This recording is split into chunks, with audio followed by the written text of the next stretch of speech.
দাদিমা, ও দাদিমা, আমাদের একটা গল্প বলো না। আচ্ছা বাবা, আজকে তোমাদের আমি বলবো মিথ্যাবাদী রাখাল বালকের গল্পতে। অনেক দিন আগের কথা। একটা গ্রামে থাকতো এক রাখাল বালক। সারাদিন একা বসে তার খুব বিরক্ত লাগতো। হঠাৎ সে চিৎকার করলো, বাঘ আসছে, বাঘ আসছে! লোকজন দৌড়ে এলো, কিন্তু কোথাও বাঘ নেই। কি রে, বাঘ কোথায়?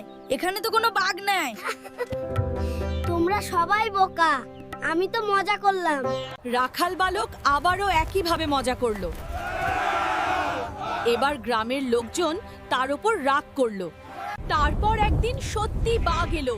ভেড়াগুলো দৌড়ে পালালো। ছেলেটা বাঁচাও বাঁচাও বলে চিৎকার করলো। গ্রামবাসীরা ভাবলো সে আবার মজা করছে। সেদিন আর কেউ তাকে বাঁচাতে এলো না। সেদিন শব্দটা আর মজা ছিল না, কিন্তু তখন আর কেউ শুনল না। মিথ্যার দাম তাকে একাই দিতে হলো। তাই বাচ্চারা মনে রেখো, যে মিথ্যা বলে তার সত্য কথাও একদিন কেউ বিশ্বাস করে না।